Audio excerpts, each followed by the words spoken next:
Why did you refuse to be the Azkals head coach countless times? I've been there, done that. Too much politics, like I said. Like I posted one time a few days ago, coaching is a thankless job.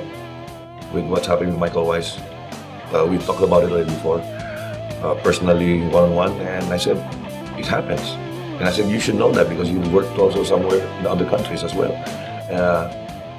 There's no such thing as a permanent job in coaching, in any sport.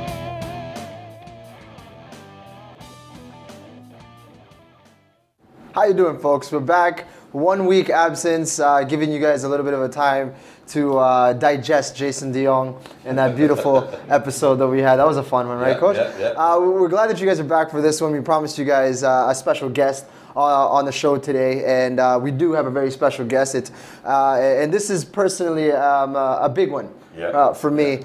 4 years ago, there was nothing going on in Philippine football. I mean, like in 4 years. Yeah, it's fast. No wonder he looks so old. Okay. The United Football League was in its really infant stages, and we were just getting started, and there was really nothing too much to be hopeful about. But we were optimistic that it was going to change. We didn't expect it to change so quickly. That's what happened, and the whole explosion happened because of the Azkals, and the man responsible or at the helm at the time is here on the show today. So this is that was a happy surprise that he did. Yeah, it's a privilege, you know. And this was a time when we were doing the UFL. We were making scheduling. We were scheduling, a break for the Suzuki Cup, and we were like, yeah, they'll probably be back after the group stages, right? They'll probably be back, right? Yeah, I'm sorry about that. Screw that up. That's a normal reaction. It's a normal reaction. So we'd like to formally welcome onto the show, guys. Warm welcome for Simon McMenemy, sir. Thank you for coming. Appreciate Thank you for having me. I really appreciate it. Oh man, like I said, it's a huge one for me to have you here because, like Coach Hans and myself, we experienced the dark days. Yeah. Him more than me. Him a little longer than me, but a lot longer. It was sad, It was sad to be a Filipino football fan. You're on your own, basically. You're cheering a goal that was scored when you guys are losing by 7 goals, and Chiefy scores 1, and you're like, oh man, beat that, right? And then we go on and play in the Suzuki Cup, and then we win against, we draw against Singapore, and then we beat Vietnam. That was huge. We were going nuts, going mental, and the rest of the Philippines hadn't taken notice yet until maybe a day or two after. And Simon's not just a remember for that. Yeah. He's also remembered for kicking out the stupid Portuguese coach of Vietnam. Fucking asshole. Well, he didn't shake my hand, did he? He had everything coming to him. He was deserved. That was his. No, what I was surprised was that one about he's not shaking your hand. That was after when I saw a picture when he was halftime. He was strangling his goalkeeper. Was he? Yeah. I said, you don't do that. You're a foreigner. You do this. You're going to be lynched. He's a passionate kind of guy. What made it even great was that in the pre-match, there was him and the Singapore coach, and all the talk directed at them was about how many goals they were going to score against us. So we just kind of sat there quietly and just carry on. We didn't get any questions towards us. It was all them two. It was all about, it's going to be, how many goal difference is going to come into deciding who's. So when we beat them, there was just a little smirk on my face as I put my hand forward. He wasn't having it. Get off. Youngest head coach of a national team at the time, right? In 2010, yeah. In 2010. And it's been quite a journey for you. You've been coaching in Asia before you made your way back to the Philippines. We're going to get to all of that in just a little bit, but we do have to go through the rundown of things that have been going on in Philippine football lately, and really what's been going on is the UFL FA League Cup, which has started already. It started in September 20th, and there's been a couple of games for some of the teams already. Loyola Meralco Sparks has had 1 game, but really who has stood out so far has been Sarah's South Football Club, and we have to thank them as well, sponsor on the show. Hello, what's up? Is that a surprise? Yeah, we're not saying that they stood out because they're sponsor on the show, but only because they've won. No, nothing to do with because they're sponsored. Yeah, I was going to say, I'm sure I should be on the other. I should be away from that badge. I shouldn't be sitting underneath that badge. That's just not good. No. I might get sacked from the club for that. The owner's a good friend of mine, and the coaches and all this. That's all right then. The coach upstairs was my player, so they're nice. No problem. So don't worry. So September 20. Don't say anything because they might not come back next season. Stallion got a win against Army. Manila Jeepney drew against Green Archers United, which is a little painful in the heart of Coach Hans here. It was a 92nd was it a minute goal from Jaham 2 Taher. minutes injury time and they scored on the 91st. Ouch, ouch. Sarah Sasal, however, swept aside Pachanga Diliman 4-0, and they were basically playing throughout sort of a jogging pace. They didn't get to full swing yet. No, like when I was watching their first half, the game of Sarah Sasal versus Pachanga reminded me of a boxing match. Right. First round. Right, feeling out process. Just feeling out, yeah. Right. Until they got kind of loose. Yeah. And then it turned ugly.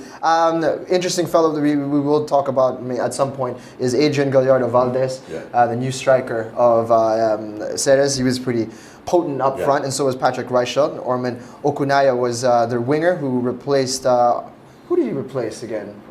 It wasn't Arnie at the time, but he replaced somebody on the left side, and he was able to convert right away. Panay, right? Yeah, Panay. So there you go, Sarah Sasal, and they bring the atmosphere, which is nice. You know, they've got the drums and all of that, and people they have the fans in yellow. It created a nice vibe in the Rizal Memorial Football Stadium. Let's go on to more of the results on the 23rd. Ceres again won against Stallion. That was a 4-2, and Pachanga Diliman coming back and winning this time against Manila Jeepney. They were 3-1 ahead at halftime, had a man advantage because the guy handled inside the box, Alex Elnar, former player of Loyola, and they ended up 3-3. And Manila Jeepney could have gone ahead 4-3, except Jaham Taher got cute in front of goal. It was 1-on-1. He did like 2 step overs and passed it off to the right side, and the guy was offside. So that was horrible. And they ended up losing. Jinggoy Valmayor scoring a goal, 4-3. So it was extra painful for Manila Jeepney. At the Emperador Stadium, the debuts of the 2 heavyweights of the UFL, Loyola Meralco Sparks, able to get a 3-1 win against Philippine Army, and Global beating Dolphins United. It was ugly, 12-0. I believe Mark Hartman had a hat trick.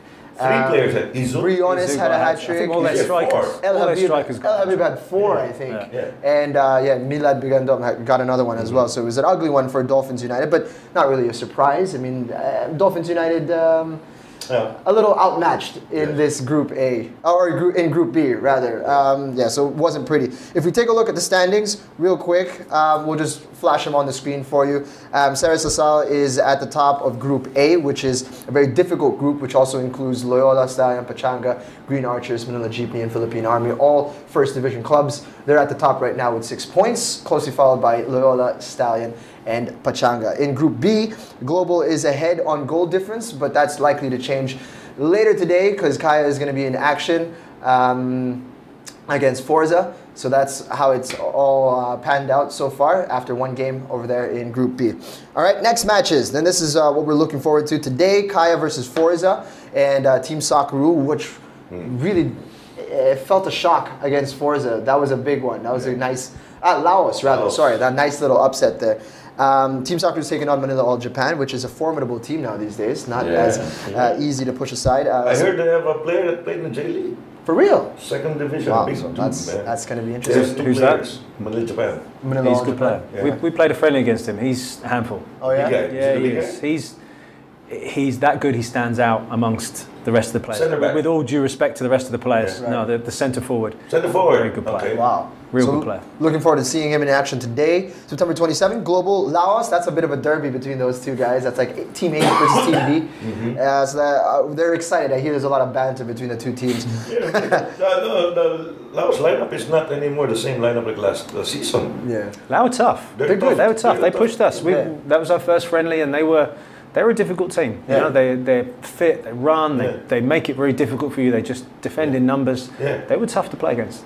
They'll be difficult to beat. Forza versus Dolphins United and Kaya versus Team Sakaru. That's going to happen on September 27. And that's it. So that's what to look forward to in the UFL. The results we've already gone through. So we've got the rundown out of the way as quickly as possible so we can focus our attentions on Coach Simon McMenemy. It's 4 years. Bit of a journey, making your way full circle Just back a bit, to the yeah. country.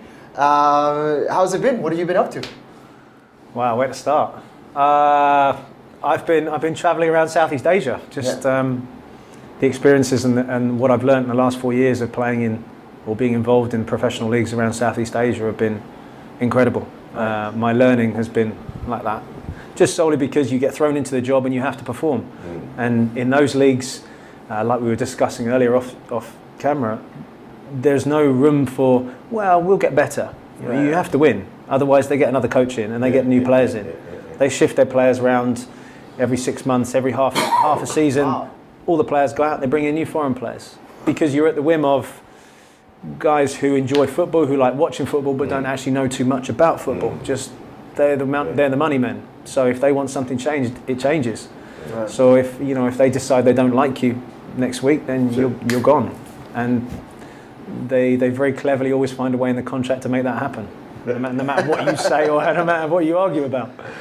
It's a tough place to work. From the Philippines, you jumped to Indonesia. No, I went to Vietnam first. Oh, Vietnam. So straight into Vietnam first. I went to the V League with Dong Tam Long An, and I had an agent approach me and said, "Would I be interested in going to Vietnam?" I said, "Yeah, I'd love to go back out and work in Southeast Asia." I had a great time in the Philippines. I was at home, kind of licking my wounds after not getting my contract extended with the Azkals, and the opportunity to go back out to Asia. I really enjoyed being out here in the first place. So yeah, I was all over it, and.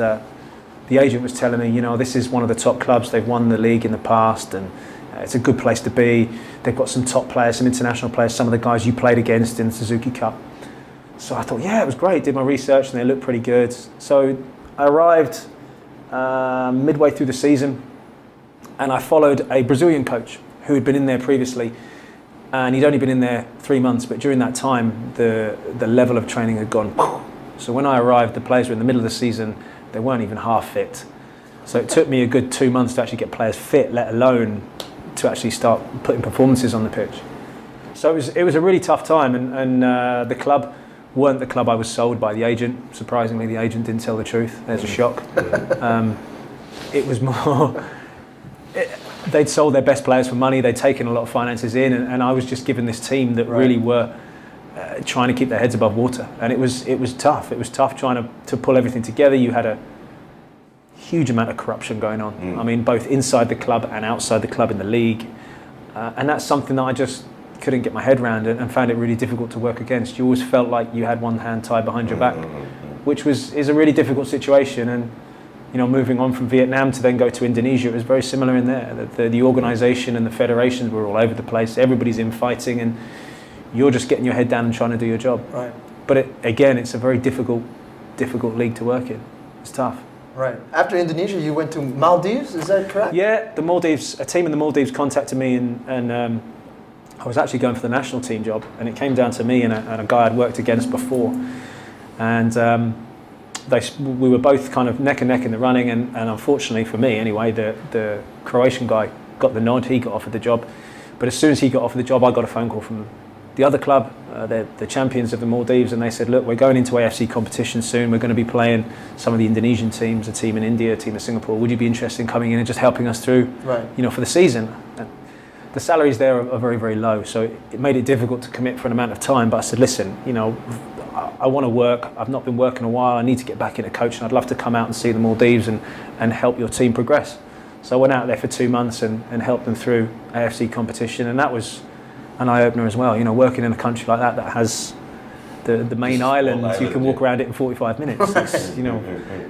It reminds me of being back in the Philippines in 2010, where there was no pitches, no nothing, So that was tough. That was tough. But they have some very good players there, as proved in the Challenge Cup. When they came up against the Azkals, they put up a good fight. That would have been an interesting one if we had. Were you expecting coming back to the Philippines, coaching the UFL and all that? I mean, I always had that kind of nagging feeling that there's something more in the Philippines for me. I'm not quite, unfinished business. Unfinished business. I think that's the nicest way of putting it. I loved my time with the Azkals, and I was blessed to be able to have that opportunity and what that opportunity has given me. Yeah. So, the way it ended, listen, that water under the bridge. Yeah. I'm not someone who holds grudges, so to be able to then come back and to see a lot of the guys who were in the Azkals at the time, to be able to have Phil and James and Anton now, and who were all involved at the time, and we played against Army the other night, and Hanoi came running over and gave me a big hug. Coach, haven't seen you, coach. So it's really nice coming back and seeing the players, but probably more than that, it's just totally overwhelming to come back to the situation football is in now, after seeing it in 2004 and then not seeing it again for 4 years, to then come back and see this boost in football where you've got kids playing in the streets, and you know, you've got guys wearing shirts, just walking around town in England shirts and stuff like that. It's very humbling to have been a part of that back in 2010, to then come back and see the influence it's had. And you see academies full of kids, and then, you know, when I was introduced to our academy at Loyola, Simon Greatwich said to the kids and the parents that we wouldn't be here if it wasn't for this guy. Now I'm choking back the tears here. I'm thinking, the air conditioning's a bit too much in here. But you know, that's an incredibly emotional thing for me to carry, and I'm very proud to have been involved. The small part I played in that success, it's something I will always aim to try and replicate, because I would be very lucky, touch wood, to get anywhere near that again. But didn't we mention it way back before? Which one? Hansel will not be complete if we didn't have the complete. Yeah.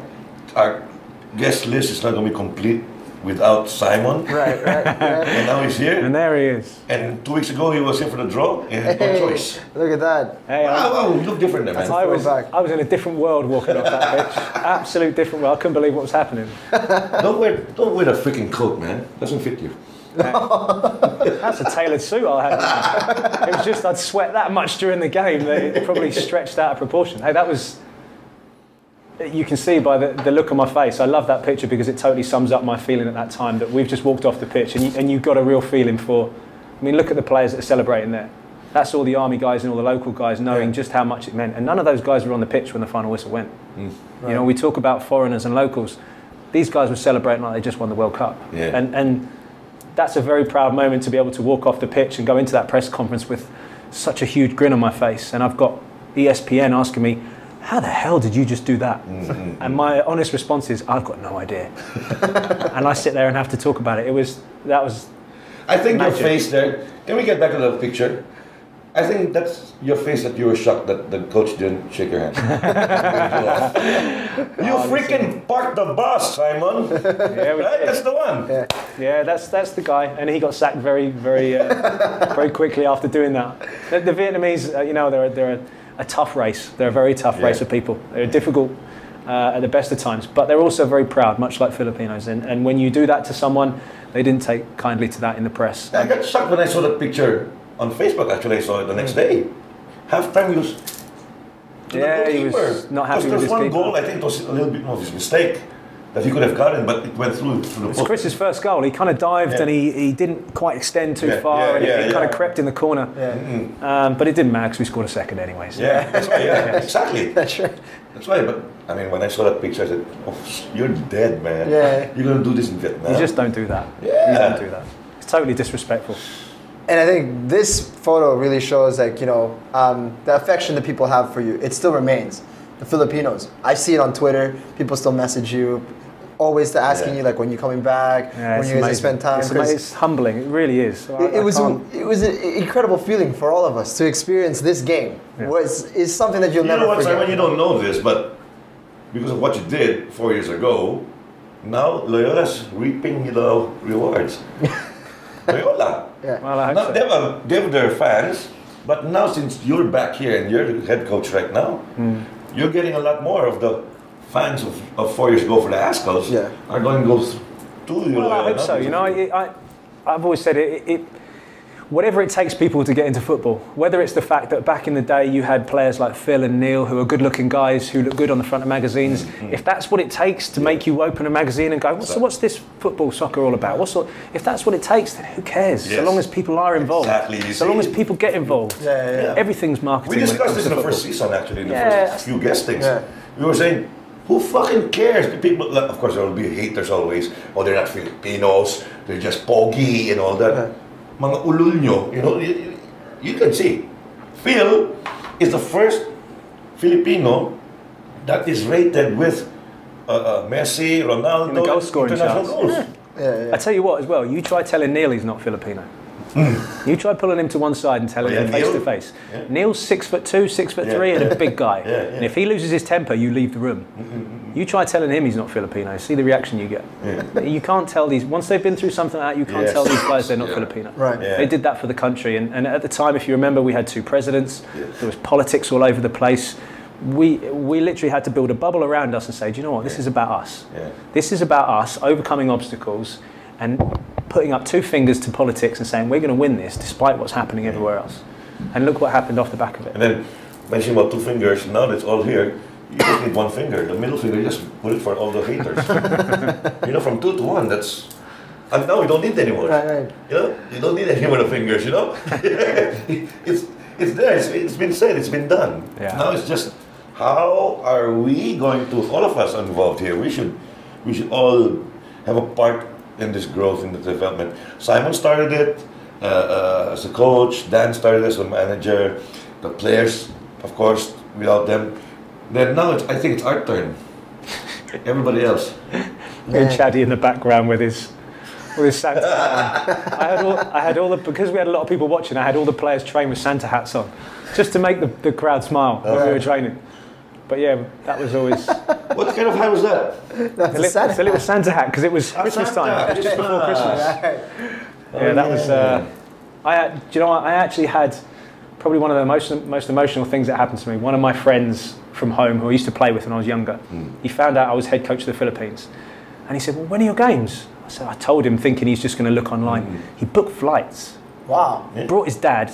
The two of them came out. They were at that game in the stand. Incredible. Really? Or just guys I used to play with at home. Yeah. Said, when do you ever find out one of your mates that you used to play with is head coach of a national team? Right. So we booked a package tour and came out. And they came out. I got all the players to sign a jersey, and then they came back on the team bus, and everyone's singing and happy because we qualified. Yeah. So we drove all the way back to where we were staying, and they had a hell of an experience. But that, you know, for someone to do that, just that single guy just said, you know what, I'm going to come and support you, and I'm going to come all the way to wherever that was. You won't even see middle of nowhere. family members of national team players before years, decades ago do that.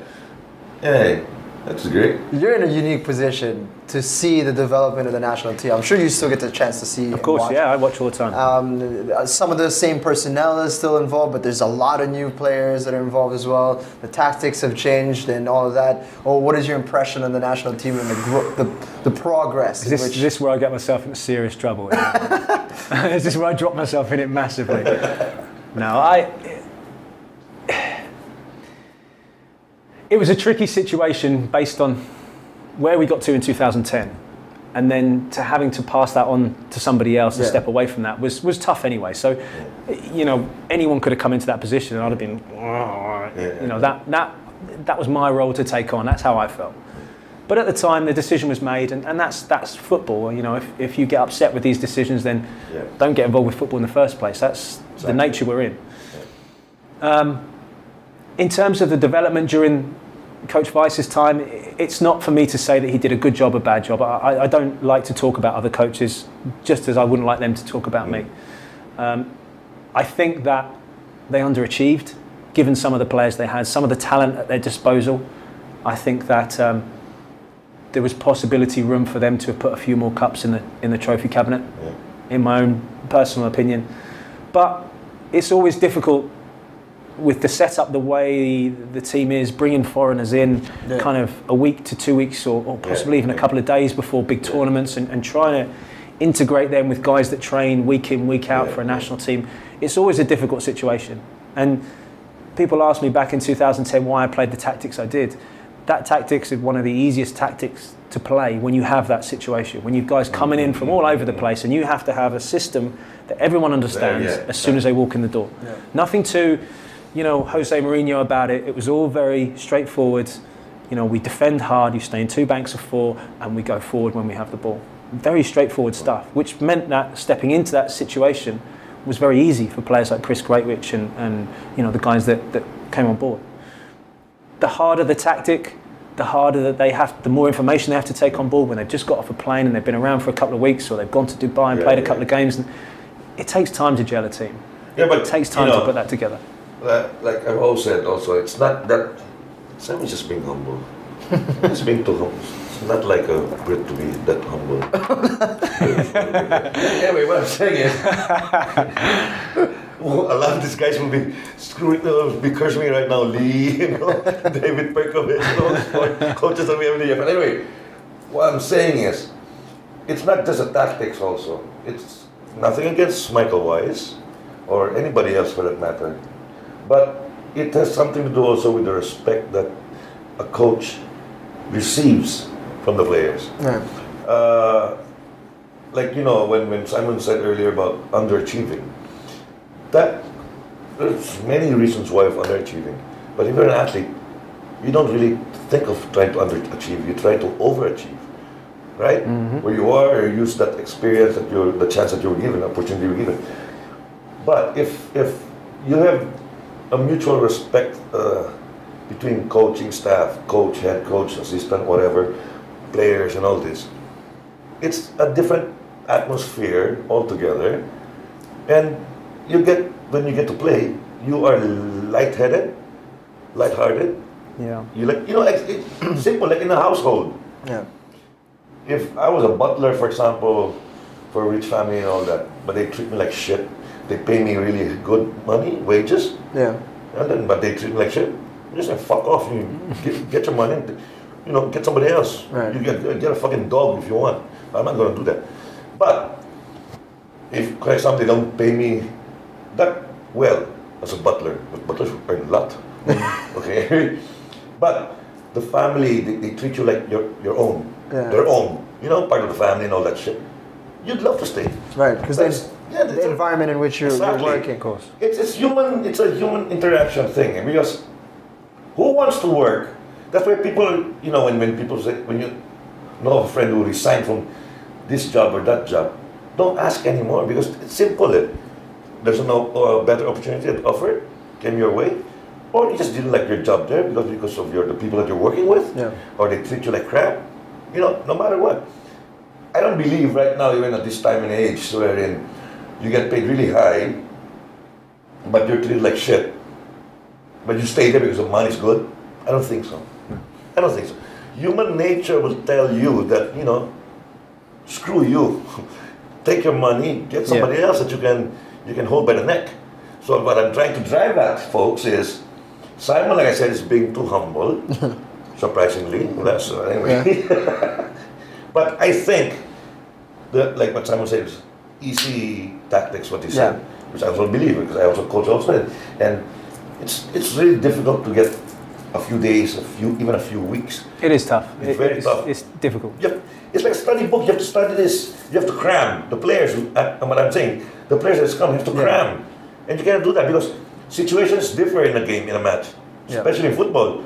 Anyway, but the reaction of the players, I think, is they reciprocated to what Simon was as a head coach. Right. So, again, when people say, I said I have nothing against any other coach, but what I'm saying is, because if you come to think of it, Simon just came from nowhere. Simon's young, and he got his players. He never knew his players yet.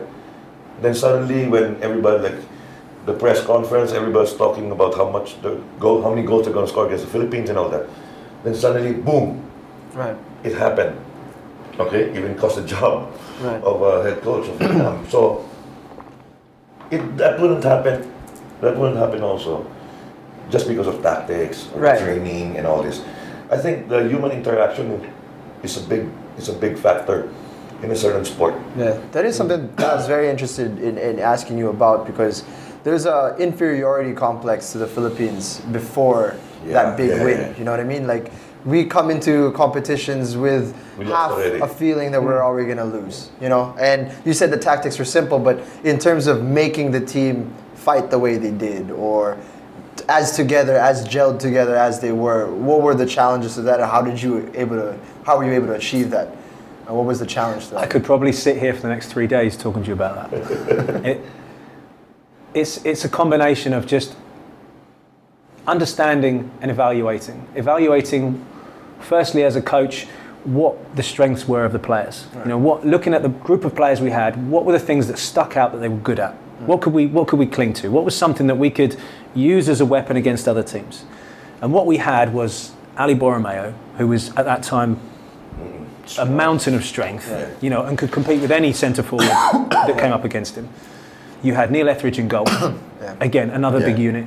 You had Rob Gear standing next to him, standing next to Ali. You had Jason Dion going around biting people in midfield. And he won't mind me saying that. That's the sort of player he is. And then you had someone like Phil and James. Across this, we had size.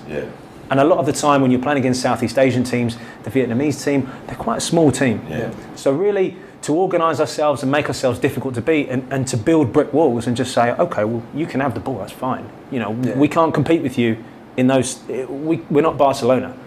We're not going to be able to compete with you technically. So you can have the ball, but you're going to have to work really hard to try and break us down, and we're not going to back down. And it was just convincing players. The players that came in didn't need that convincing. Yeah. You know, that's I think inbuilt into players in Western cultures and Western leagues, that you know, you've got to have confidence to step on the pitch. Otherwise, don't step on the pitch. If you've already lost, don't bother. That was what Jim was saying earlier.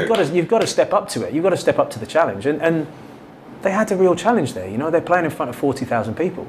So there was already this, you know, we've qualified. Come on, let's see what we can do. Let's go and do it. There's no pressure. No one was expecting us to go and win. No one's if we got beat 6-0 by Singapore, everyone would be like, oh well. Yeah. It's not like, oh my God, that's a massive shock. Yeah. Pulling their hair out. You had a fallback. So really, there was nothing to lose. And when a team has got nothing to lose, that makes them quite dangerous, because they can just go balls out. Right. And that becomes really difficult.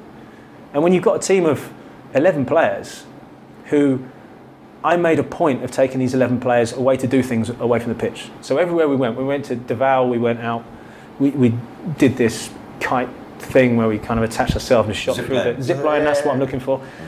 We would socialise a lot of the time away from the pitch. And it's those little things that make you just that little bit of a tighter unit. So when you see your mate struggling in a game, you say, come on, you know, I'll help you out. That's what I was saying. And you fly into tackles for each other, and you fight for each other. You don't want to let each other down. Yeah. And that becomes another motivation. It's not just, I'm you know, representing the badge, and if we win or lose, it becomes more of a friendship thing. Yes. I don't want to let my mates down. Yes. I want to fight for what we've got here. And because I think maybe I was that little bit younger, I could kind of push the boundary between coach and friend just that little bit closer. Yeah. You know, what I found over the last 4 years is that coaching is all about relationships. And you have to understand every relationship you have with every single player in order to know how to get your message across better.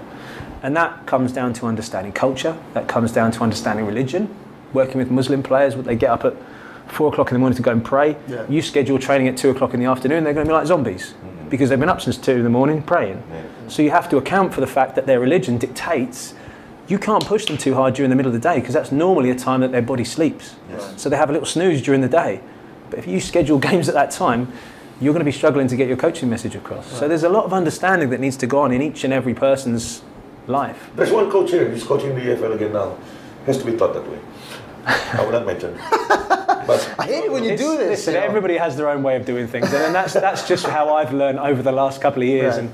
And the Azkals experience for me back in the day was probably the proudest moment of my life, probably second only to my wedding day. But you're not saying that because your wife's going to watch. Of course she is. Well, I hope so. I get a punch if I don't. But you know, through all the games I get asked, well, how come you wore a suit in like 40-degree heat? Well, that was because it was a national team position, and I had a country standing behind me. Yeah. I don't want to go in there and, of course, you know, and what other coaches choose to wear on the sideline and how they wear their headwear during the games, listen, that's totally up to them. Right. You know, each to their own. But at that time, in front of that many people on that stage, that was how I chose to represent the country. And you know, it was hot. I came out drenched. My shirt was just see-through from having a suit on all day. But that represented my understanding of what it meant to be a national team head coach standing there on the sideline representing a very proud nation. You know, that mentality that you guys brought in that competition is what I like to associate the Azkals with. That's the mentality, you know. That's what makes us endearing to the Filipino people. We might not win the games, all the games. We might not win the competitions yet, but if you come out there and fight the way they did on those 2 days or that entire competition, it's fine. What's funny with sports is, imagine just one game. You know, because that's how the Filipino people are going to look at it. Just that game, not the entire tournament. Right. Yeah. But you know what's funny actually is, remember, just about one game turned the whole freaking nation around, and then from there, there's a domino effect for the development, for the good. Yeah. One game, just imagine, just one game. But you know how that worked? What's amazing about that whole situation was that because we played Singapore first, and we got a great result against Singapore, people were like, wow, we drew against Singapore. Right. And then the first game that so many people who have never watched football saw, the very first game they watched live was the Vietnam game. Now, if you could pick one game in your lifetime as a Filipino to watch, that's the game you watch. You know, if you had a choice. So to switch on for the first time and see your team fighting up against the defending champions in their own stadium with their own fans, and every time we touch the ball, everything goes silent. And every time they touch the ball, it's like deafening rock concert.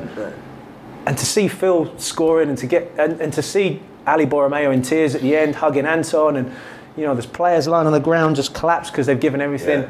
To see that, how could you not want to then go out and play the sport? Precisely. It all fell into place just beautifully for then it all to develop and snowball. I don't know. Did you? I watched it overall on Star Sports. I recall. I remember only covering the Suzuki Cup. I don't know if it was Simon's time or... It might have been after, because... Maybe after. I don't know if you know this, but in Nomads, you've been to Nomads. Nomads Football Club. Some of the UFL games were played there. But I've told this story on the podcast before.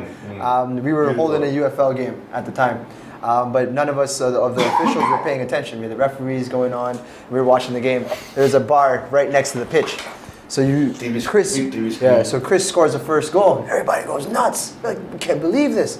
Game actually stops behind us. Players are over, like, what's going on? It's like, dude, we're up 1-0 against Vietnam. And everybody's like, really? No way. Even the referees are having a look, right? And then after a while, we're like, hey, get back to the game. You guys got to finish it, right? You guys got to finish this. Then Phil scores again.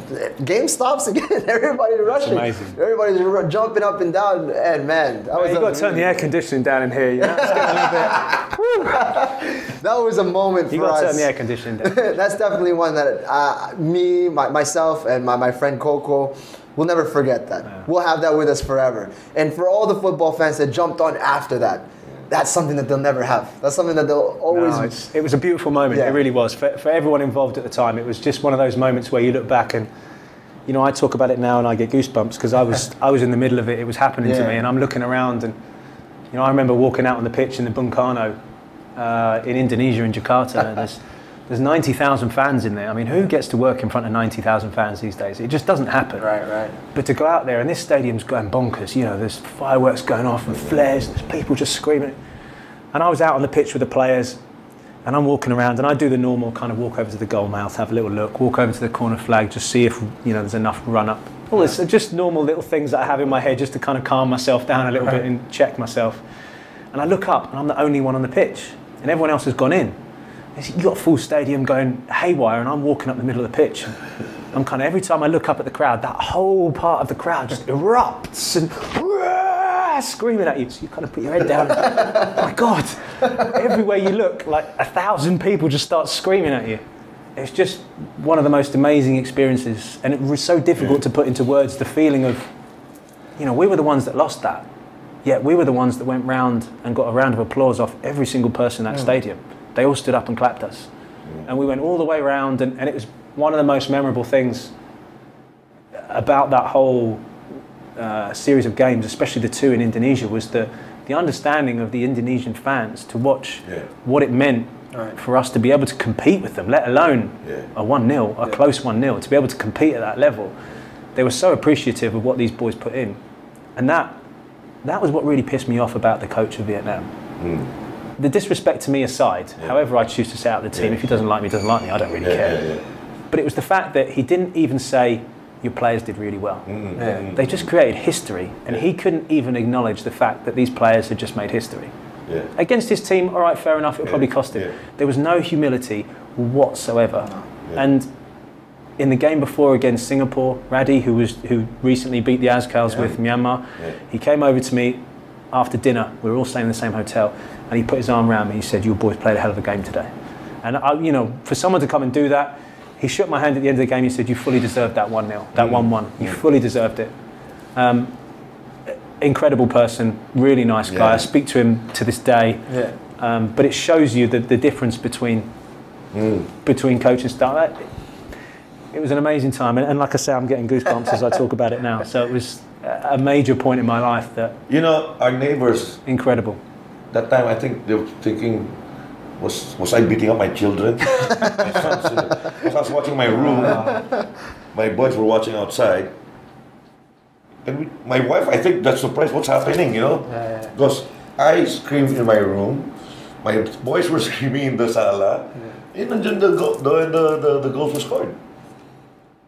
And I still went out the room. Did you see it? did you see it? It was amazing. What a lot of people don't know about the Vietnam game especially was the night before the game, Phil didn't sleep at all. Right. Oh yeah, I heard. We talked he had about this absolutely on the no podcast. sleep. Yeah. And right up until I couldn't do my team talk, when I did my team talk in the changing room, Phil wasn't there. He was in the stalls being sick.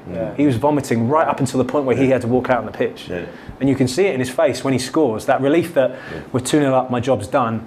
And all of a sudden that comes over his face. He walks straight off the pitch, down the tunnels and back into the stalls to be thrown up in the gents. How he managed to get 75 minutes worth in, you know, again, don't ever tell him he's not Filipino. When he does something like that. This is precisely the story I ever tell. tell him that. This is the story I tell to everybody who talks smack about Phil Younghusband. It's like, you know, pretty boy, whatever. Is he really good? Does he really care? I was like, dude, let me tell you a story. Sit down real quick. And I'll Those tell that you were there quick. know the state he was in. That's He was. incredible. I just thought, there's no way he's going to play today. I was already planning. God knows what I was planning. I was trying something, you know, anything to fill that hole. But then when he said, I'm going to play, I said, are you sure? I would never normally take a player's word over my own opinion, but then we put him on, and for him to get that last goal, and you know, you watch the highlights, you see it in his face. As soon as he scores, he does this stupid little dance, and then when I sub him, you can see it all just comes back, and the adrenaline kicks. You know, he's starting to slow down. The sickness takes over again, and he was sick again until we got home into the hotel. You know, he was in a hell of a state to be able to play. I don't know how he managed it. Genuinely, don't know how he managed it. What, adrenaline? Yeah, man. So don't, like I say, don't ever tell him he's you know, he doesn't care.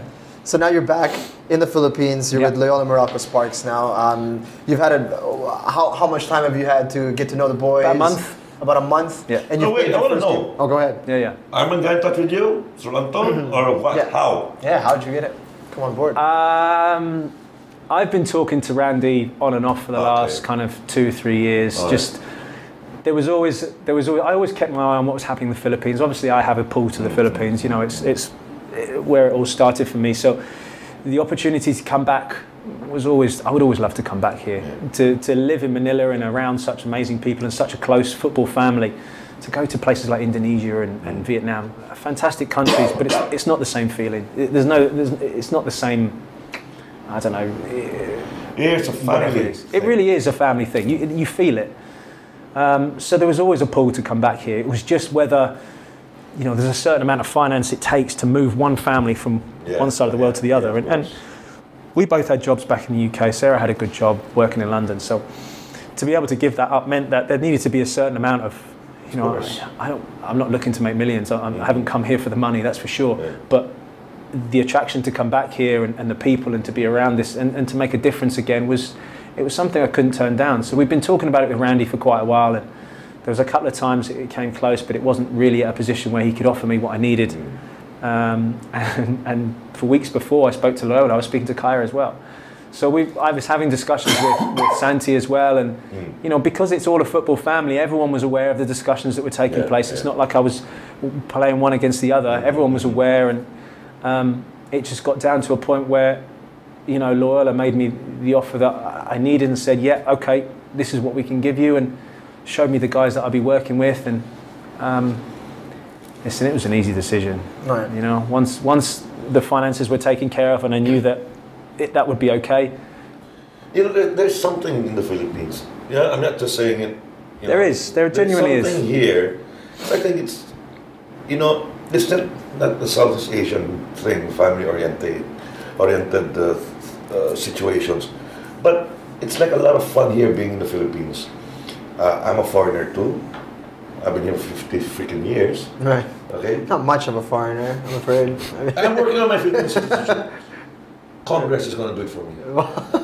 I get my papers already. Right. Well done. I get my papers already. It's about time, huh? I get connections. Anyway, what I'm saying is, I don't, like the Simon said, it's easy. You know, if I was in Simon's, I think I have the same easy decision, because when you're here, you go out in the streets. You know, before, you know, I felt so freaking good when we had Chiefy as our second guest in the first episode. suddenly everybody freaking knows Chiefy. Right, right. Yeah. Well, years before, was this small kid, short, small framed and everything. Now you go anywhere, everybody knows Chiefy.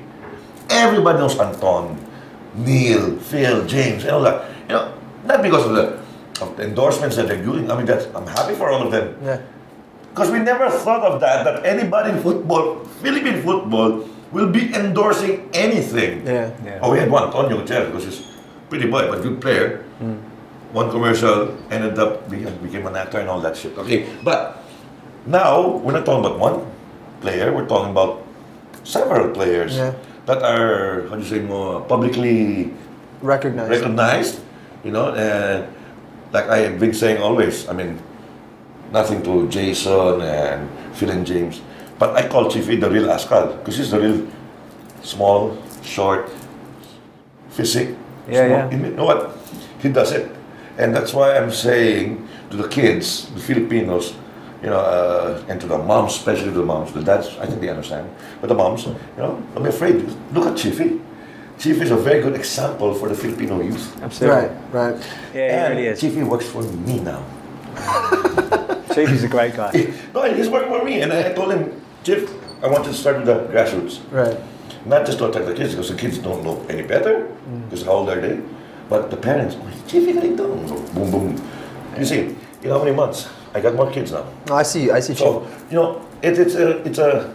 He gets it as well, which is what I like. Yeah. He understands that where football is going and how important a role he plays as the Azkal, you know, which I think you're quite right. Yeah. You know, a lot of guys have done a lot for football. There's no hiding that. But in terms of the perception, he is the stereotypical Azkal. He is the poster boy of what was achieved. Yeah, and the fact that he was there and he was involved in all the games, and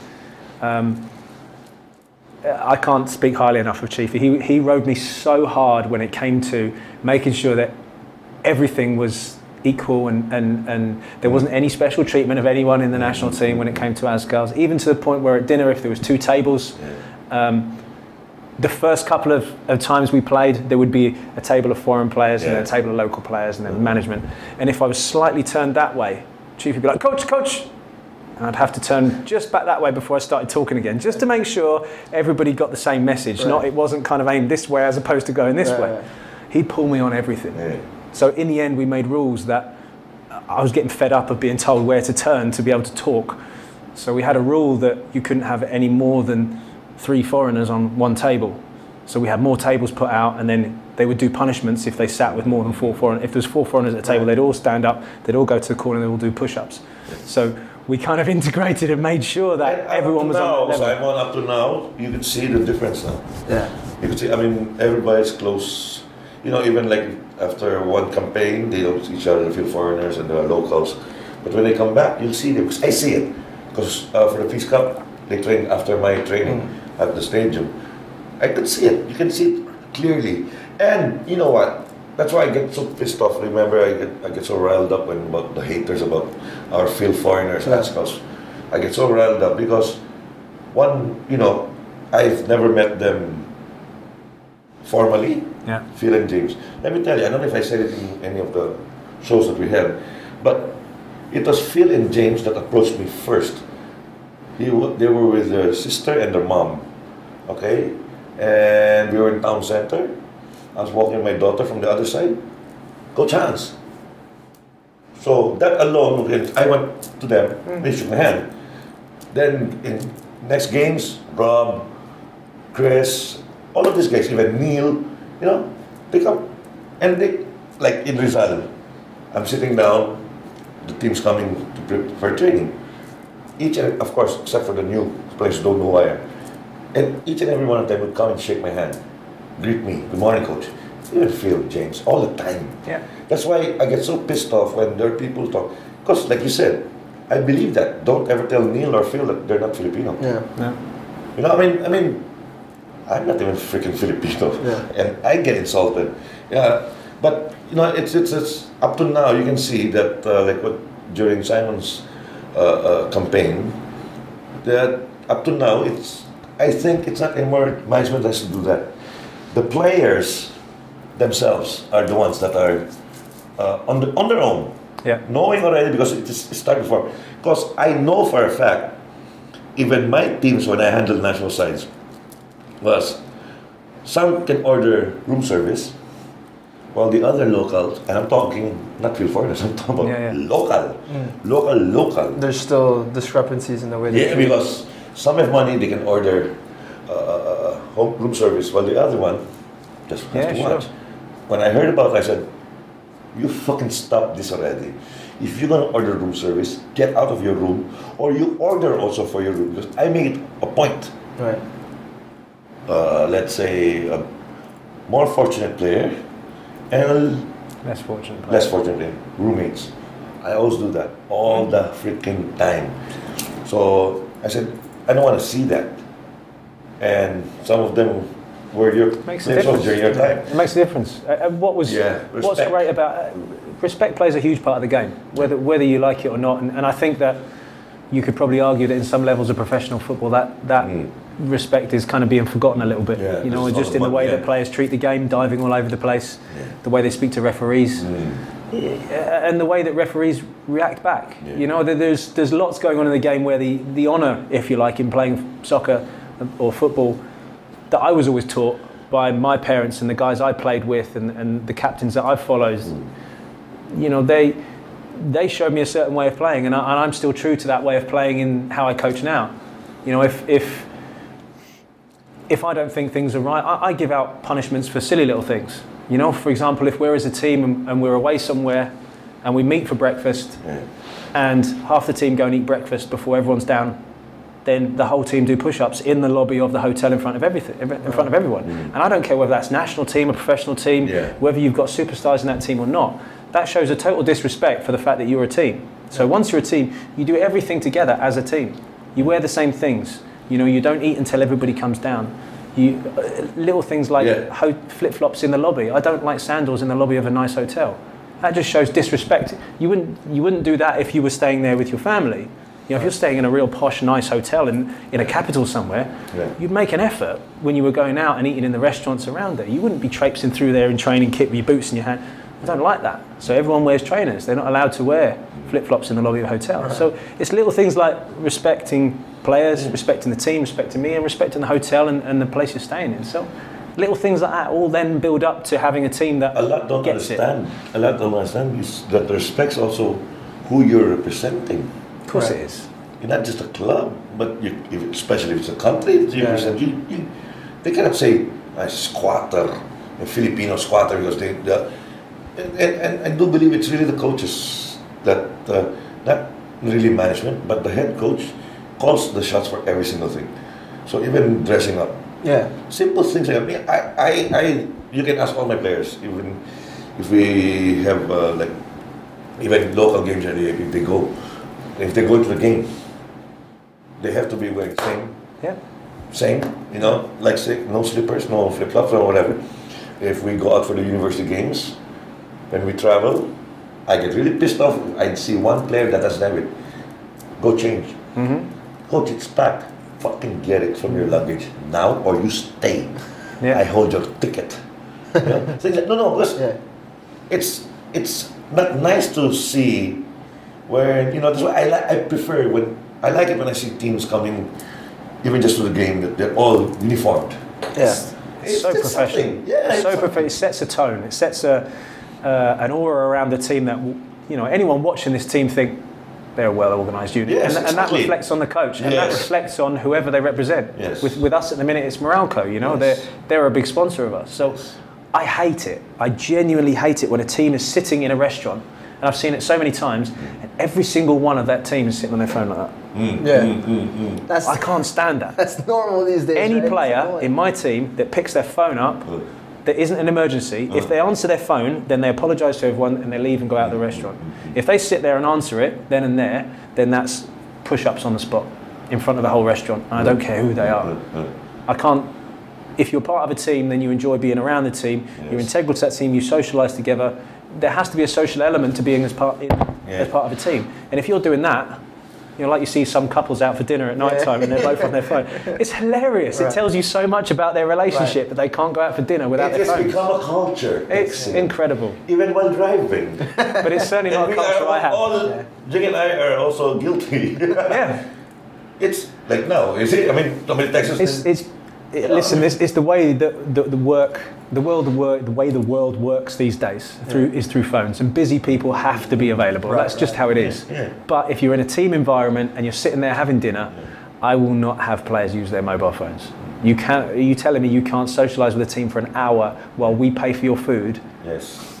You know, you're going to disrespect us that much, so you're going to use your phone and play with your friends wherever they are around the world. I don't like seeing that at home. I can't stand that. Yeah. Even if we don't eat together, but if I see any of my kids having lunch or dinner... We're getting on to parenting now. What else are we going to cover? We'll cover anything. What's next? Bring it in. Of course it is. Talk about the moral side of everything. My players. My kids are... All my sons play. Yeah. Okay? My daughter's a dancer and she had some different school orgs. And when they're eating, I see it. I said, eat! Stop texting. And I see it again, I take it. Yeah. I put it in their rooms. Then, This is what I'm trying to do with my friends. It's like you guys, everybody puts their phones on the table, so you guys put them all in a pile. First person to pick up the phone pays the bill.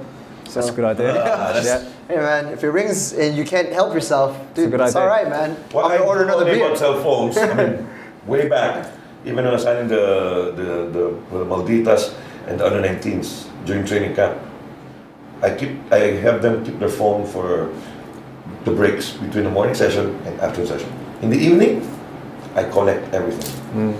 And I just tell them, put your phones off or on silent because I'm not going to wake up in the evening hearing all these phones. Yeah. Then sometimes you'll come, Coach, can I have my phone? I have to, no. That's exactly what you said. If it's not an emergency. Yeah. And sometimes, if you know the player, he or she might just be fooling you. Okay, use it in front of me. Yeah. You're going to text or you're going to call?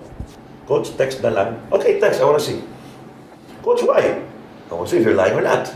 Because if you're lying, you will never see that phone again until after the camp. You're dead. I agree. It's important. Right. It's an important part of team building. I'm interested to find out now. Obviously, you spent a lot of time with Phil and a lot of the players that you work with in the Azkals before. They're all part of the Loyola setup. How's that been for you? Obviously, I've been reading. What I've been reading is they're ecstatic to have you back, to be working with you again.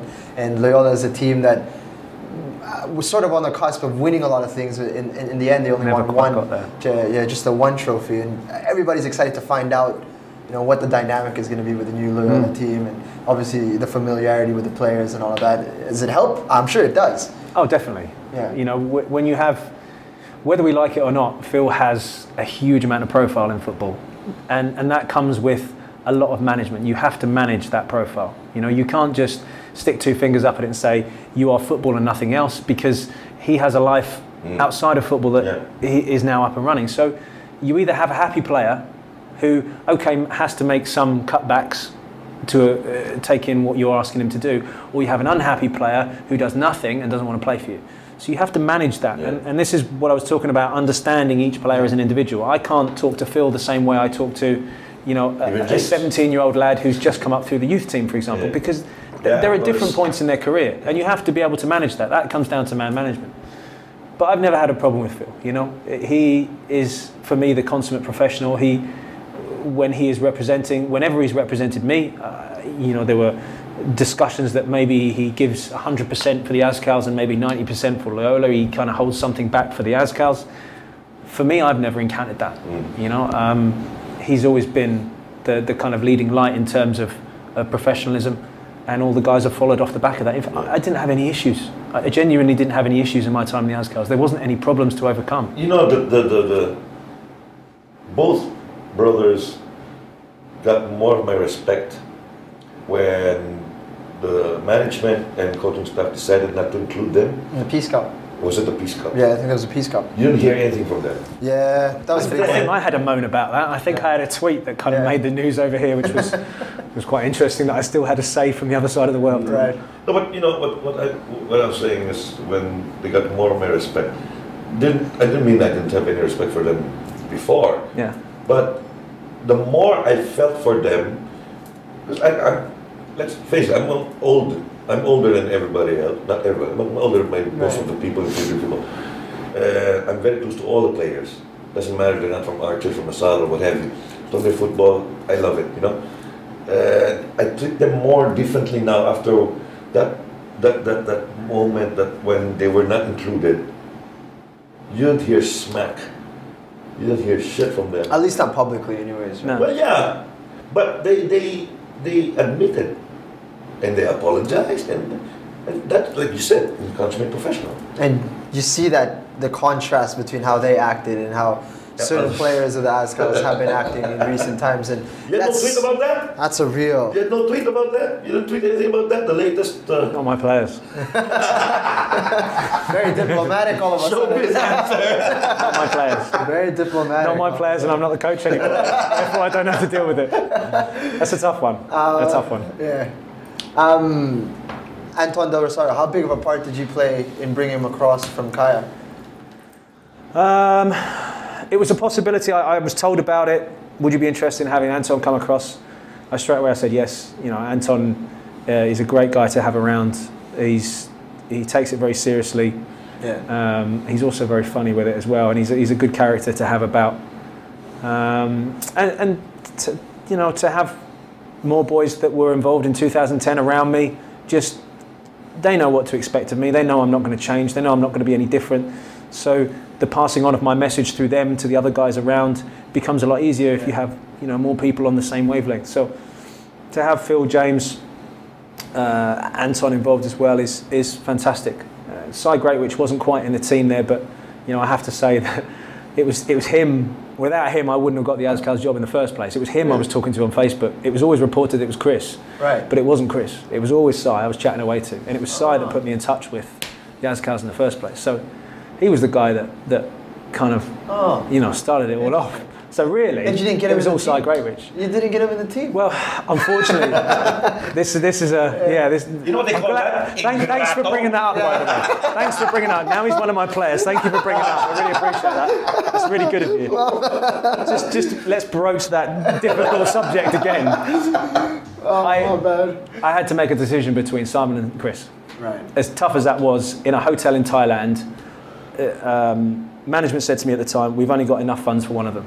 Who's it going to be? Okay. Simon had recently had, as far as I was aware, was recently coming back from an injury. Chris had just finished his season and was match fit.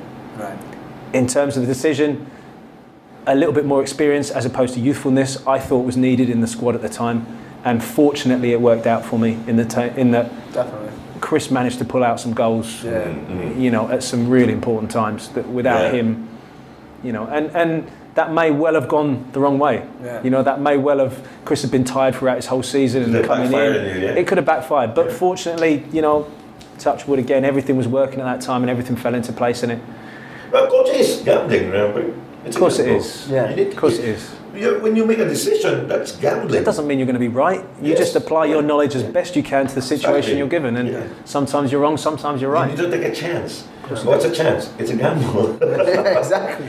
How come we never win in gambling? Because you know. Yeah, I don't know. I never gamble. Never gamble. Sheesh. Never gamble.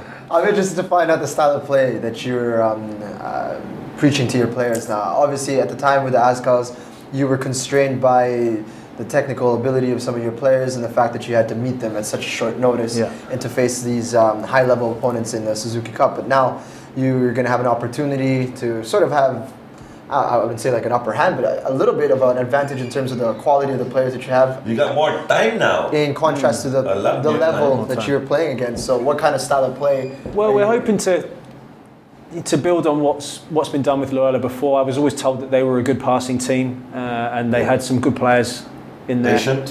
Patient passing. I mean, I'm of the opinion that, and I've said this quite a few times in various different interviews, that a good coach goes into a situation and evaluates what he has. Right. And any coach that walks into a situation goes, I play 4-4-2. What sort of coach are you? I play 4-4-2 and I play high wing backs. You don't know until you understand the players you have. And that takes a good amount of time in training for you to see what sort of players you have. Do you have guys who just will run all day? Do you have a big striker up top? Do you have strong centre backs? Do you have workhorses in the midfield? And that will change and shape the tactics and formation that you play. If you don't do your evaluation and walk in there arrogantly saying, I'm going to play 4-4-2, you might not have guys that can play 4-4-2. You might not have two great centre forwards. You know, you walk in and say, 3-5-2, you might not have two machines that can just get up and down all the time. You don't know until you get in there and see. But over the last month or so, you know, we've been pushing these guys really hard in training, as I think they'll testify to. But I think that how I'd like to see them play is possession-based, attacking football, but more importantly is making good decisions. That's the key for me right now, is getting into their heads and making sure that they're making good decisions at good times.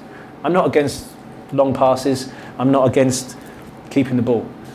What I try and preach is to make the best decision given the information you have in front of you, and if that's a ball into the forward's feet, use are the best options. Absolutely. Decision making, yeah. Absolutely. So it's difficult to answer that question definitively. Right. But you chose Chris instead of Simon, okay? Yeah, thanks. let's talk about it again. I think I managed to get through that bit, and now we're going to go back there. So we're gonna see you guys develop sort of your style. At this point, that's the task I've been given, is to develop a Loyola style of play. That's going to be interesting to see, and to see that unfold will be. Well, I hope it will be. We'll see it on Sunday. Yeah, you're going to get first-hand view, I think. Right. I don't have a right. I take the right today. Green Arches versus Loyola Meralco Sparks. That's Sunday. Are you guys playing Rizal? Yes. Rizal. Yeah, but freaking time. What time is it? 2? Early. 2 in the Oh, afternoon. is it 2 in the afternoon? Early. Wow. It's going to be a tough one. Let's gonna be not hot. hope it's hot. I think they don't treat Loyola too much with respect. What's the Archers? No, that's going to be an interesting one. I'm actually really looking forward to that. No, at least this Sunday, Archers will be complete. Right. Thank you for the people who didn't respect also the 5 players of Archers that were representing the country in an international futsal tournament. Thank you very much. We'll get you back. You know who you are. Simon, you've had your first taste of UFL refereeing, which gets quite a bit of mileage on this program. Thanks to this guy over here. Coach Han's always complaining about the referee. Does he? Yeah. I've not heard that about him. This guy's a controversial character. No, you're kidding me. I try to look at the bright side of things, try to keep it positive. What did I say? On the dark side? There's a learning curve to them. It's not going as quickly as we'd hoped, but you've had your first taste, and what are your thoughts? I mean, this is a question coming from... do not be surprised. Ia Emperador sent us a message on Twitter, and she said, and I quote, "What can he say about the referees of the UFL? LOL." What are you insinuating? I think that was just after I'd tweeted something about the standard of refereeing in the UFL. So she came straight back with that. I think that's why she's put LOL at the end. Yeah. Sneaky, yeah. It's very easy, very, very easy to watch a game and say, that referee's crap. Yeah. It's really easy to do that. And anyone who knows their football can pick holes in the referee, making bad decisions. What people don't understand is that if that referee is working to the best of his knowledge, then he's not necessarily doing a bad job. He's just working to the best of his abilities. Right. Now, if you're bringing better players into the league every year, there's more money going into the league, there's more sponsors going in, the standard's getting it. The refereeing standard has to improve as well. Right. Because if it doesn't, then it causes these problems where people say this refereeing's terrible, this guy's a joke. And it becomes an easy way out. If you're going to, rather than speak badly about referees, why are people not asking, well, what can we do to help referees? How can we make them better? What can we offer them that's going to assist them? Just like they do the Azkals. The Azkals have got better whether we like it or not because of foreign influence, both through playing and through coaching. Why is that not happening with referees? Referees will get better if they're experiencing other referees, maybe from other nationalities coming in. I mean, I watched a referee session the other day. They were training before we went on the pitch at Emperador. And it was a Filipino leading Filipino referees. Now, no disrespect to the guy that was leading. He was very authoritative, he was in charge. You could see he was doing a good job of leading the session. But my point is, how much experience has that guy had in world football? What is he actually teaching Filipino referees? You know, I don't think it's a case of blind leading the blind. That would be quite cruel to say. But at the same time, you know, is this guy qualified to be teaching these guys when there is a need for referees to get better in this country? Right. You know, some of the tackling that's going on at the minute is dangerous. And you're playing on a surface where there's a lot of friction on 3G that you don't have on grass. Yeah. So when you're playing with studs and you're turning, you get a lot of kind of these little injuries that you have around the knees and ankles because the friction is so strong with that plastic grass. Now, if tackles are flying in and you've already got strong friction, you're going to get lots of injuries. Injuries that can be avoided by refereeing, by good decisions early on in a game, which means that that player's not going to go in for the tackle. Now, you can sit here and talk about refereeing all day. And it's very, like I say at the very beginning, it's very easy to criticise referees. But if we're not helping referees, then we're just kind of poking at them and saying, well, they're rubbish, what are you doing wrong? One problem with officiating officials here is the people in charge, even if they know that the referees made a mistake, made a big blunder and all that, will still protect. I mean, I've been telling them, I am, like I said, I am the worst enemy when I'm on the pitch. Whether I'm on the bench or not, I'm the worst enemy. But I am, from all the coaches, I'm the closest to them. So I have my ways of talking to them, and I can talk to them straight the way I talk to anybody. But I told them straight, I mean, how can these guys learn and improve and correct their mistakes when you are supposed to be their leader is accepting their mistakes? You cannot, you have to teach them. I'm not saying I'm a guru of what I'm saying. I see it. You need to do There needs to be accountability. Yes, because every coach has to be accountable for his team's performance. Absolutely. If you lose a lot of games, you're going to lose your job. That's how football is. That's how it works. If you do a bad job in your office, you're going to get sacked and you're not going to be in there very often. If a referee does a bad job, if he doesn't have the knowledge to be able to do a good job, then you've got to help this guy. Don't just let him be a pawn in the middle and you're happily jumping on board going, oh yeah, the referee's not very good. You know, help the guy out. He's in front of a lot of people doing the best job he can, given the knowledge he has. But then, because he's doing the best job he can, we're still hammering him saying he's terrible. It's a lose-lose situation for this referee. How can he develop? It definitely causes a bit of animosity between the referee and some of the people involved in if football. If referees come out and even apologise, even if they say, do you know what, I got that one wrong. Sorry, gents, I saw that differently. I saw it from a different angle. I made a mistake on that one. That would be... I mean, the difference that would make is huge to coaches. To me personally, would be huge. For a referee to come over and say, "So I'm really sorry. I made a mistake on that one." That's all right. I make mistakes all the time. You ask my wife. All the time, I make mistakes. I'm not perfect, and I don't expect referees to be. But when they act perfect, and then you have someone who's telling you they're perfect, that's what gets my goat. That's what makes me angry, because they're obviously not. Correct. But the fun thing here is, game in and game out, it's the same personalities, I'm going to say referees, same personalities that make the same mistakes in and out every single game. It brings me the one World Cup I mentioned to you before, that American linesman, I think it was Argentina, he didn't call a goal, but in the replay, it was seen, it hit the bar. Argentina, I think. Clearly crossed the line? Crossed the line with a spin. Bounced out. That referee was sent home. The linesman was sent home. Same day. Because they reviewed it, the technical committee. Got it wrong. And he should have been in line. He should have seen that. That's why now there's this technology that they're trying to work on with. And he was sent home. While here we have... I hear you. I mean, I've had first-hand experience with some of the refereeing characters and personalities, and what I experience a lot is excuses. You know, refereeing is a difficult job. I know that. I know refereeing is a difficult job. I don't need to hear that. You choose to do that. That's not the reason. Exactly. Like, you know, that's your job. You chose to do that, and I don't want to hear the same excuse over and over again if you're making the same mistakes, because that doesn't make any sense. No, but, don't explain to me how difficult it is. Like off cam, I told Simon earlier, while we were waiting for you. Hey, 2:30, huh? I got here at 2:30. I got here at 2:32. I was driving my shit. Anyway, we were talking about that. We have a case up to now. We still have a case against one of the referees who who has given, our case was a protest on racist remarks, right? And the UFL has instructed the committee to refrain from appointing this referee. But every single play date, he is there officiating. I think they saw refrain with quotation marks. They were just like, maybe, maybe not. We'll just keep playing. See, what does that send out? What message ultimately does that send out to players? That says to players, do what you want. Just do what you want. We'll sort it out another day. That's right. How can you?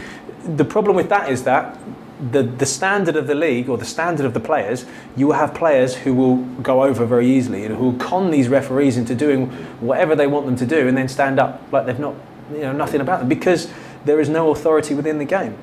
And yes, it comes from authorities within the UFL, sure, but there's also an element that comes from coaches as well. I don't have players dive. My players don't dive. And I get really angry if they do, and they know not to dive. I've mentioned it enough times already over the last month. Do not dive. I will pull you out of games if I think you've dived. Because it teaches the wrong, it gives the wrong ideas. You're in a state here where you have football is developing and a lot of people are watching it. You have kids turning onto it for the first time. They're getting involved in the academies and watch the games on TV and they see players going all over the place. And like you said earlier, they're very impressionable at that age. So if they see that happening, well, that's what happens. That's the way it's done. Yes, I think that's the right way. You can't have that. And if you go to Southeast Asian leagues and you watch some of the Indonesian games, some of the Vietnamese games, I mean, it's horrific. It's that bad. It's laughable how bad it is. The amount of arguments I've got into with players during a game on the opposition who will go down in front of me and I'll start screaming at him. I'll be telling him he's too good a player to be diving. That's always a good one because they can't come back from that. Because you're kind of saying a nice thing about them while giving them a hard time. So they can't really say anything back. 19 times out of 20, that player comes over to you at some point during the game and apologises and shakes your hand. He knows full well what he's doing. Because the league let him get away with it and the referee lets him get away with it. Now, if you toughen up on these guys, they stop doing it. That disappears. And we go back to the game that we love where there's a bit of honour involved and there's, when I used to play, I would never stay down for an amount of time because if I stayed down, that looked like you hurt me. I'm not going to let you know that. I'm going to stand straight back up and go, go on then, do that again. I'm not going to let you know you hurt me. I'm going to get back up and play even harder and probably tackle you even harder because you just hit me. I stay down longer because I see a 10 peso coin or something. That's why I stay longer. Sometimes you see that, guys. Never been one for staying down. I'm much more pop straight back up and go, you can hit me that hard again and I won't go down. Well, you know what? Through my years, through my decades of coaching, I have players, I hope he's listening because he's number one example. If my team's leading, sure win, right? Sure win. Maybe he's tired. He's a striker. Damn good one. He stays down. He goes down. But I know that, the contact wasn't that bad. You know full well. And also, if we are losing and there's no freaking way that we can catch up. So he wants to get out of the field. He'll stay down. So I just say, I'm giving you a minute. You don't get up, you're out. And not 19 out of 20. 20 out of 20? 20 out of 20. He'll get up. So now, he's successful, he's married, he's a family man. They still play, the alumni, group and all that. Every time we get together, I just say, sometimes when they're training, he goes down again, I just watch them. Then I say, oh my God, some things never change, do they? Coach, he goes, oh, shut up, you're still doing it until now. That's that, it evolves, it's really, for me, because I hold a program, I hold 2 programs. The one I'm very careful about is the one in La Salsobel, because I'm the grassroots, and my coaches have to be perfect, okay? That's why I have Chiefy there, I have at least 3 coaches who played for the national teams before. So I said, you need to be careful, and then when it comes to high school, sometimes the kids are there training on the side while I have a scrimmage in my high school, there's a scrimmage. And if I see something that my high school kids, because they're older, no matter what, they're high school, but they're still older than the grassroots kids. Or maybe even the grade 4, grade 5 kids that are playing, they're 12, 11-year-olds, they're still impressionable. Oh, high school, that's the first thing they see anyway when they're in school. Oh, it's my idol, these high school players, my idol, and all that. Okay? So, There's our producer doing traffic again. It's about habit forming. You don't want to develop the habits, the bad habits. Exactly. You don't want that. We don't want that in the game. Yeah. You know, one of the things you find in Indonesia is that when people go to ground, the main players that do it with 10 minutes to go is the goalkeepers. Because the game has to stop. Right. And they don't leave know the the pitch. rules, Yeah. Now you see how many goalkeepers in Southeast Asia will make a save and all of a sudden they've twisted their finger. Or they've made this amazing save and they're taking the pressure off by going down and I think I hurt my neck when I landed. Yet he's up and striking the ball with it. But he wastes that 5 minutes and then another 5 minutes and then he'll do it again and again. And you've got coaches on the sidelines doing this. And I'm looking across him. What are you doing? You're being paid to do that and set that sort of example. I could get on my soapbox and talk about this for years. I think all of us Anyone. can. I think all of us can. All those head coaches we've been seeing. It really frustrates me. We've only got 10 minutes on the show left. I'd like to get to some of the questions that people have been sending. So let's get to the 12th man real quick. Nathaniel is asking, well, we covered sort of your journey for the last 4 years. No, this is Royce's question. Sorry. Nathaniel's asking about your style of play for Loyola, and I think we got to this. But he was asking also, are there more new signings that we can expect from club's youth academy? Thank you. Yes. Have you had a chance to look around and see sort of the talent in? I have. I've been down at the academy quite a lot, and I when I came in, I said I didn't just want to be head coach. I wanted to look at the whole club and really, push the club forward and put them really on a pedestal as to how this club should be run. So we've been looking at the academy. There's some very interesting meetings taking place over the next couple of weeks. My intention is to try and create a pathway, and a lot of that is in my history, creating pathways for young players to play. We would like to be somewhere where a 5-year-old gets interested in football, comes and plays, learns the sport, gets better, gets good coaching and ends up in our first team. That's the pathway. Ideal program. It's an ideal program. Yes. And I know that's a very difficult thing to do. That doesn't mean it shouldn't be aimed for. Yeah. So there's lots of meetings we're trying to put in place. There are some great talents within our academy. The problem is we don't have that kind of 16 to 18 age range, which is a problem. And it's something, again, that we're looking to cure over the next couple of weeks. Lots of things will be happening, hopefully, with our academy and our setup lower down the club. The first team takes care of itself, but my view is that you build a club from the bottom upwards, not the top down. Yes. And it's too easy just to throw money at a team and bring in great players and win things. That's great, but what do you do the next year? Do you keep throwing the money, and the next year do you keep throwing money? The thing about Man City is if you go to their academy, it's the best in the world. If you go to their medical recovery centres, they're the best in the world. They put money into their team, but they've put money into everything else as well, and it's fantastic. So I'm a big one for building the club from the bottom up, and we're looking at how we can improve our academy and a bigger catchment area and really tackling all those sorts of problems. So hopefully within the coming, it might not be straight away, but I want young players coming through the ranks and playing for Loyola. All right, clear. Nathaniel, thanks for your question. Royce, Coach, good to have you back. That's what he's saying. I've already said that. It's okay. Royce says, Coach, good to have you back. My question is, can you share us your experiences in the last 4 years? You've done that. You coach teams in different countries. Also, 4 years ago, you brought the house down by steering the Azkals and tapping the potential of Philippine football to be a force in Southeast Asia. If you could compare, and this is a good one, if you could compare Coach Simon 4 years ago and Coach Simon now, how and what would it be? Like the differences between that. And thanks, Coach Simon. I'm really glad to have you back. How did she get that in one tweet? That can't be a tweet. That's well more than 140 letters. That's a Facebook call. Oh, that's all right. I was going to say. She's got a tweet that I haven't got. And you know right away it's she, huh? Is it she? I just saw the picture. Right. Okay. That's a great question. I think I'm a lot more wise to the ways of Asia and Southeast Asia. We talked earlier about understanding relationships, understanding culture, understanding religion. Obviously, the Catholic faith is a lot easier to understand because I'm Catholic myself, so my tattoos show. So that's a lot easier for me to get my head around. But working in deeply Muslim countries, understanding players from that sort of culture and from that sort of background and working them out over quite a short space of time is something I've had a lot of experience with. Having to create a performance with a group of players that you've only just met, that you've only just kind of got your head around, you're new to the religion, the country, everything. So I've had a huge amount of experience over the last 4 years of the different places I've been and the different environments that I've had to work in. We were talking earlier about this whole refereeing thing and how that affects the coaching. when I was in Indonesia, you sign the contract, and one of the clauses in the contract is that you lose 3 home games and that's an automatic sacking. Now, there's not many countries in the world that would have that into contract. You try and negotiate that out, they're not having it. Right. Yes, 100% that stays in. You get more money, fine, but that's not coming out of the contract. And the reason being is that because Indonesia is so big, when you travel so far that it's very difficult to win away, and the better teams win away. But if you've got referees making bad decisions, 3 home games, that's 3 bad decisions. That costs you your job, right. And you move back to the other side of the world. Right.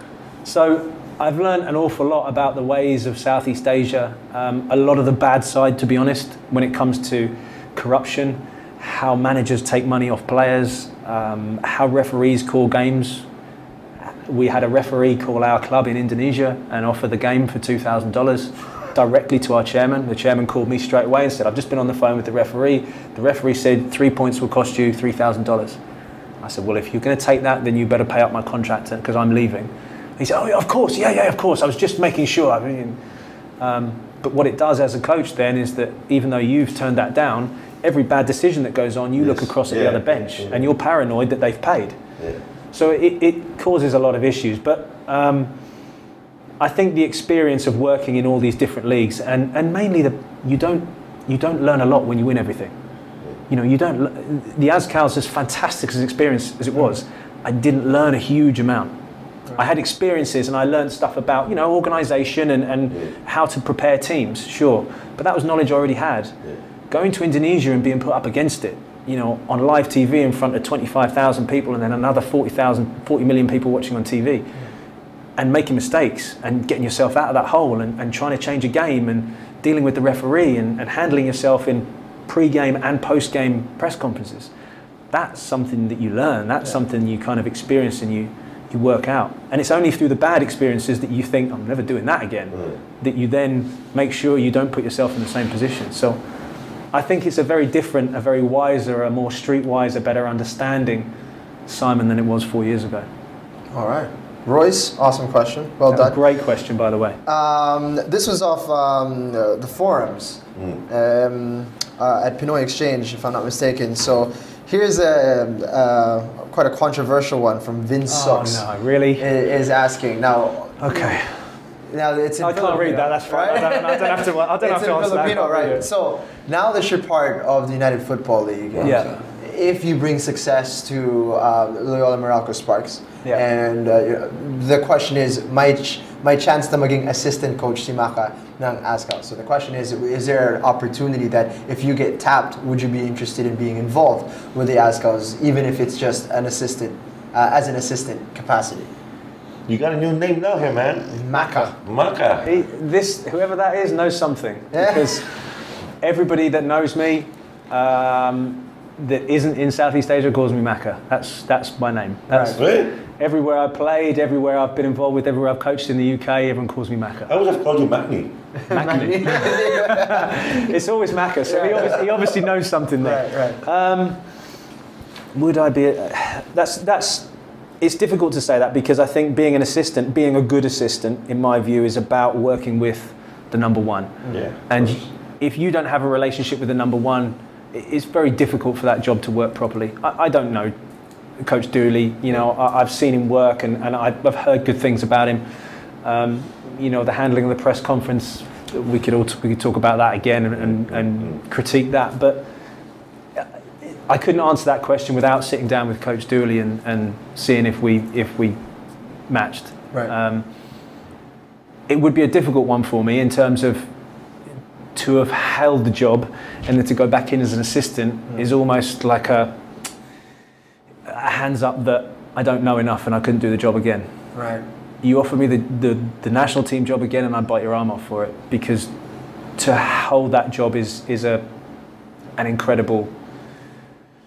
incredibly proud and an incredibly honourable position, I think. And to do that with a developing country, there's no telling where that can go. You get your head down and work to push these players on. Yeah. Who knows where we're going to end up? Top 100. Why not? Let's aim high. Let's get in amongst all the Middle Eastern countries. Yeah. So there's no telling where this could end up. And to be involved with a country like the Philippines that is still evolving and changing and shaping would be are fascinating and very attractive. Has anybody asked you straight out if you feel, I don't know, bitin sa English? Bitin? Like we were talking about you're yearning for something more, right? Like you didn't get what you needed. Do you think, has anybody asked you straight, like I said, whether it's on TV or newspaper, sports magazine, whatever, that you are missing something in the Philippines with the Azkals program? Straight up. No showbiz answer, huh? This is not a showbiz show. No, You think you did your job? You know, like you were. I'm never one that does a job for. This is where my wife will get angry. For the financial side of things. Okay. You know, I'm a young coach with a bit of luck. I can do this job for the next 30 years if I'm any good at it. So I don't need to chase money. I don't need to chase flash cars. It's not really that important to me right now. Learning and having experiences and understanding football and being a more well-rounded coach the experience is much more valuable to me. The experience I had with the Azkals was unforgettable and changed my life, without a shadow of a doubt, changed my life upside down.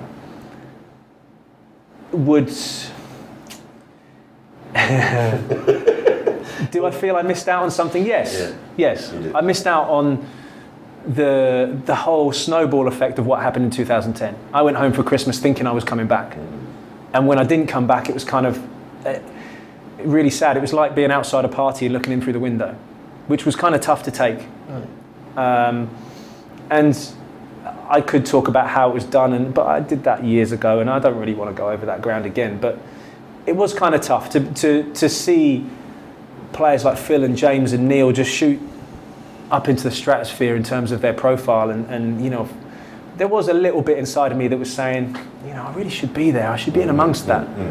But it wasn't necessarily for financial gain or anything like that. It was more the fact that would have led me on to other jobs and other opportunities and broken down doors for me to go and do other jobs, maybe work with other countries, etc., etc. But as it was, the experiences I have really shaped me into I would like to think, a well-rounded and understanding coach. So it's difficult for me to be upset with that when how quickly I got the job out of nothing and how quickly the job was taken off me. I can't complain. It gave me an incredible ride. It made me incredibly proud, and it's something I can point at for the rest of my life and go, I did something there. You know, there's a saying here, correct me here, Jim. Ako ang nagsaing, ibang Ibang kumain? Ibang nagkain? Ano ba? Paano yan? Did you guys know that? Saying? I think this is like a saying from like 50 years ago. Wow. So I'm getting an education now as well. Another experience. Something like, it's about rice. Okay, it's a Filipino saying. Like, I prepared, or I cooked the rice, but somebody else ate it. Yeah. You feel that way? No. Really? Genuinely. Genuinely, sincerely. Sincerely and honestly. It was tough watching the job being handed over to someone who I felt didn't give it the right respect. That was tough watching. Okay. To have achieved what we achieved and to have pushed that little snowball off the top of the hill and watch it grow momentum, and for it to be handed over to someone who didn't have any understanding of what it took to be able to do that in 2010. That was tough to watch from a distance, and there was a lot of tongue biting going on, and my finger on the button on send on Twitter, and then kind of pulling my finger away and not. Yeah. There was a lot of that, but I think that's just natural when you do something that. I'll give you one last question. Yeah, sure. Simon. It was coming out in the papers, but I heard other things about you're not coming back because you had no license and all that, okay?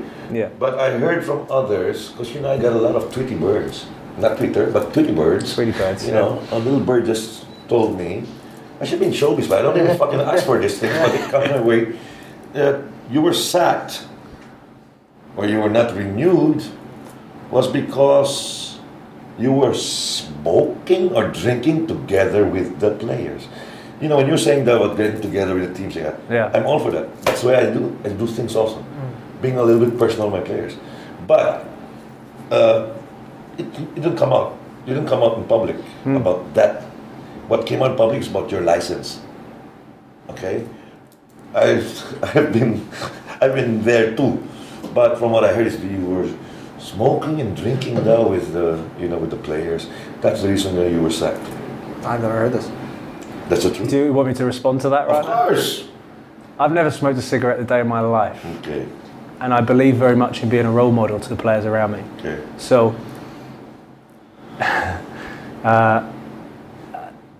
that is a fabrication beyond my belief. Okay. That's incredible. Anyone that Even the drinking part. I don't drink alcohol. You don't drink alcohol too. So this all a fucking lie. So listen, when I left, you have a country that is very proud. A very proud country that was just getting their heads around football, this amazing feat we've been able to achieve. And all of a sudden, one of the guys that was responsible for that's been taken out from his job. Yeah. And people are like, well, why the hell's that happened? And it creates this torrent of, well, hang on a sec, this doesn't seem fair. You know, we're a pride guy. This guy should be rewarded for what he's done. So there needed to be some sort of PR about how that was moved on to the real reasons as to why I was removed out of that position. You have to ask Mr. Palami. I know the full reasons, he knows the full reasons, and so does his bank manager. Now, you need to ask him as to why that happened. In terms of whether it was because of my license, again, I was in communication with the head of education at AFC from the day I arrived, because I was aware of the fact I didn't have an A license, but I was a national team head coach. So I was speaking to the head of education at AFC, and he was telling me, no arguments, there would never be a time when I was held back from doing the job because I didn't have the license. That was totally communicated through to the national team. They were fully aware of that at all times. Now, whoever it was at the time that decided that was the reason, that was because there needed to be an understanding of passing on of my position to somebody else. There needed to be something. Some sort of justification for it. Absolutely. And I would never mention names, and I certainly wouldn't use the term liar, but there was an understanding on my part that had to happen purely for the good of football. The people, all right, I can have words with behind closed doors, and maybe I'll speak to them. So you were the sacrificial lamb. Huh? You were the sacrificial lamb. I don't want to. I don't want to play the innocent party there. No. No, I'm not saying it. I started going out with players, sure, but there was always a respect level there. Yeah. Because I had to gel those players together quickly. I was in a situation I had to make a team. Yes, I did go to. I took all the players to a nightclub the night after the game because I felt they deserved the night off. Was I drinking there? No. Did I get photographed with a model? Yes. Did that look bad on me?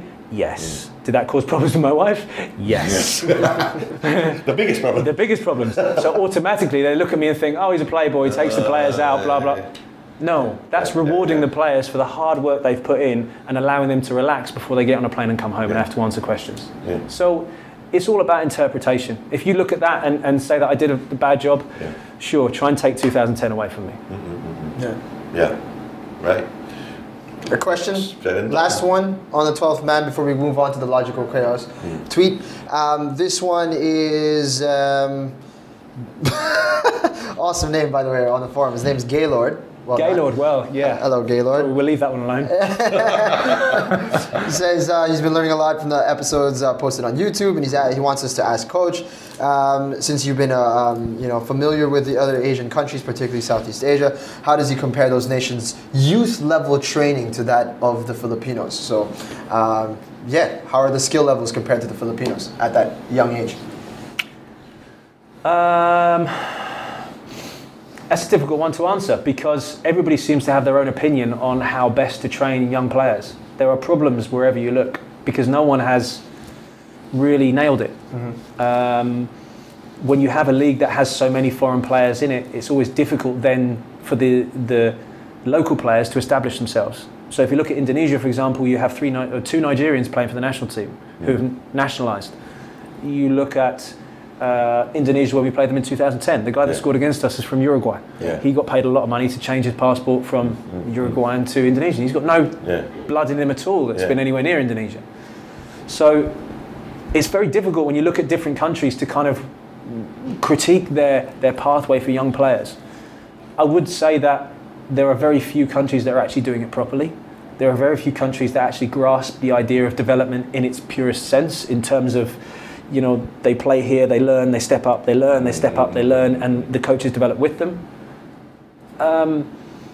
I think that's where the Western world, in terms of Europe, are light years ahead of Southeast Asia. That's where Southeast Asia really kind of falls behind, is youth development and pushing young players on. There's certainly opportunity in first teams, because you always need good young local players. You're limited with the amount of foreign players. But in terms of doing it right, what I love about here is there is a huge amount of passion. And sometimes that's missing from out that way. Here there's a lot of people who thoroughly believe that football needs to be pushed. People like yourself who've done it for God knows how many years. Football has to be pushed in that direction. Right. And when you look at how Cy Greatwich coaches, Cy Greatwich pushes our academy on. He's so passionate about it. He works really hard. Chris Greatwich over at Kaya, you know, they're doing great things youth-wise at the minute. So it's difficult to say that one country is better than another country, but in terms of what's going on in here, it's certainly heading in the right direction, and it will only get better the more sponsors coming and help out. There has to be a financial element to it, whether we like it or not. There has to be finance involved to be able to get these kids to do the things they do. Links to be drawn to schools. Schools have this little bubble around players. They don't want to release them into teams. There has to be a better understanding between teams and that. There's lots that can be done here to make it interesting, but what's great is that there is so much potential and opportunity here to do it properly, without politics, without financial motivation. There is a real opportunity to push young players on to becoming Azkals that will then dominate Southeast Asia and possibly Asia as well. End of this question is, this is from Bobito. Bobito 0613, saying what's up to you on Pinoy Exchange. Appreciate the question. Could you ask him on what he thinks about Dooley, the team now, comparing to the team he had? I think Simon answered it. This is just the question. There you go, Macca as well. Yeah. He knows something. Man, these guys, man. These guys know.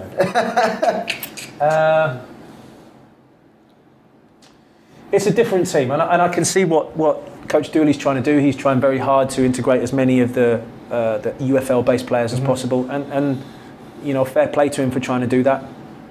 I think when you're bringing in so many foreign players under the previous coach, there's a limitation to what you can achieve there, because these players are only going to be available so long as their clubs allow them. If you don't get those players, then your performances are going to drop. What Coach Dooley's doing here is building that bank of ability that he can rely on 100%, and then everything else is a bonus. So I think that it's quite wise what he's doing. We can talk about some of the discussions that have been, some of the decisions that have been made, playing players ahead of other players. That's down to the coach. He gets judged on that. You know, everybody's a coach anyway. In terms of what he has to play with as opposed to what I had to play with back in 2010, I had a much smaller pool of players to draw from. You know, I was talking about it last night with Boogie and Hiner at the Army game. You know, back in the day. Some of the things we had to put up with. These guys were 36 back then and were playing in the team, you know. They're still playing now. So that gives you an idea of what of the local ability that I had. Chiefy, Boogie, Hiner, Mark Ferrer, who was you know, untested, David Basser, young players who were untested at that level but were being forced into competition. So I didn't have the players that either of the latter coaches have had. I didn't have the technical ability that some of these players bring, the Stefan Schrocks, you know. But what we did have was fight and fire, and like I said at the beginning, teams knew that they had to try and beat us, both physically and mentally, and they genuinely struggled mentally. Even Indonesia at the end, you know, the guys I've met since those days, 3 of the guys who played against us brought my team, my first club I went to in Indonesia. And they always commented how amazing the mentality was of our players. They just didn't want to get beat, individually or as a team. They just would not lie down. And I think that's something that not has been forgotten, but isn't as evident in the teams these days. And I think that's what made, like you said earlier, that's what really encapsulated this whole Azkals spirit, this underdog, this unexpected strength that, where these guys come from? At the end of the day, it was just like it was written in the stars. It was. It was written in the stars. Everything fell into That's place. the time after so many decades of Philippine football being in the dumps. Yeah, I think just written in the stars. It had to be a guy named Simon Maka. Kasi Bombay, Indian, Maka. Maka. Macarena. One last question over here. The Twitter account was, can we see the question? It's not on this yet. There it is. Simon is a good man. Put that up. It's not even a question. Who knows that? Logical chaos. Our partners on Where have you been this last month, Simon? Wow. Huh? good badminton. I thought you've been Who training knows Loyola. Pictures, or we don't believe it, or it's not true. This Evidence. Yeah, I was a national team badminton player. Oh, look at that! Seriously? Yeah, when Dropping knowledge here. When I was 18, I had to make a decision to train with the national team badminton or go to America on a football scholarship. And I chose to go to the States and study on a football scholarship, and badminton kind of dropped behind. But when I was 14, 15, my badminton partner from back in the day has been to 2 Olympics. Whoa. My dad to this day still thinks I'm a better badminton player than I ever was a football player. Thankfully, I didn't listen to him, which is why I'm sitting here. And to live that saying, what a fool my son is. Honestly, he'll try and convince you. He'll try and convince you. He should have been in the Olympics. And yet he's there in the Philippines. That's a great bit of knowledge, whoever that is. Well done. Well done. Research that. Before we end the show, I always wanted to ask you, because of the age in which you were able to steer the national team to that success, what is just a little bit of advice that you have for young coaches out there who have a lot of ambition to perform great things as well? What is the primary thing that they need to focus on or hone? For me, the one thing that a coach needs to have above everything else is confidence. You have to be able to work in front of 20, 25, 30 guys who all think they know football better than you do. And you have to convince them you know more. And that sometimes is quite a difficult thing, especially when you're working with some very experienced players. You know, I've worked with Premiership footballers, I've worked with international players that have scored goals at World Cup who are older than me. I had 2 players in the squad in Mitra Kuga who are older, a 36-year-old who played in the last African Nations Cup. What was I going to teach him? Yeah, I still walked onto a training ground every day knowing that I'm going to teach him something today. I'm going to plan my session out, I'm going to have it all straight in my head, and I'm going to be as confident as I can be walking onto that pitch. And I'm not going to show him any weakness, I'm not going to give him any reason to think that I don't know what I'm talking about. And a lot of the time, even if you do find that little hole in your coaching where you're in the middle of something and something comes up and you're a little bit unsure of, you talk like you know what you're talking about. You know, you don't give them any reason to question you, because as soon as one player questions you, they start having a chat, and then 2 players question you. And then there's a little pool of players who are like, why is coach doing that? That doesn't make any sense. And then all of a sudden you've got this kind of, do we believe in you, do we not? So confidence is the biggest key for a coach, in my opinion. Understand the topic you're coaching, plan it out. Don't just do it off the cuff. You never put a good session on if you just make it up as you go along. Plan the session out, unless you're incredibly experienced and you have it locked away in here every session that you've done. Plan it out on a bit of paper. I always carry a book or a bit of paper or something where I scribble my session down, and does it flow? Does it make sense? Am I teaching the things I want to teach? Yes, that's what I do. But more than anything, just believe you can do it. You know, I came from semi-professional football in the UK to being the youngest national team head coach in the world. And I was taken from the airport to training. I didn't have any time to think about it. Introduced the players, here's a new head coach. All right guys, how are you? And I didn't have any time to think about it. I just straight in, and there was a moment there where I thought, what the hell am I doing? How have I got here? I'm going to get found out. As soon as I step on the pitch, I'm going to get found out. But then what I found was, as soon as I stepped on the pitch, that became familiar to me. That was an environment I knew. I understood football. I know what I'm talking about here. The confidence kicks in, and after that we just flew. And I didn't think twice then about whether I was able to do the job or not. Awesome. Confidence, folks. What it's about. Any last words before we close this spectacular episode? No, the other questions is, off cam because my wife watches it. Thanks a lot once again to SL Football Club for supporting the program and for each and every one of you who watch this show on a regular basis. We love you. We appreciate the support you throw our way and to Philippine football. Yeah, we're going to grow together. This is what we do. So Hands On Twitter. You guys check that out. Hands On NMF. We're on Facebook as well as on Pinoy Exchange. All right. Absolute pleasure, Coach. Appreciate it. Thank you very much for having me. Simon, thank you very much. Thank you very much. We appreciate it. There's a lot of badminton gyms around here. Look around for the Loyola Meralco Sparks. Check out ufl.ph, the fixtures and results the page. You guys can check out when to watch the Loyola Meralco Sparks. Come out and support them. And yeah, they're going to be playing SL Football Club on October 2 or 3. Yeah, 2? October 2, I think. Yeah, so I think soon. Yeah, so that's going to be a fun one. Check that out in Rizal Memorial Football Stadium. Coach Hans, always a pleasure, sir. Next time, who are we going to have on the show? I'll go back to the old days. What do you mean? You'll know when we'll know. Yeah, that's right. Until then, subscribe to us on iTunes and we'll listen to us there. All right, so make sure to subscribe and support the program, Facebook, Twitter, and all that. Love you. Peace. We'll try to get somebody from Ceres. The views and opinions expressed on any program are those of the persons appearing on the program and do not necessarily reflect the views and opinions of the New Media Factory. Some programs on this network might include strong images and language and may not be suitable for all audiences. Viewer discretion is advised.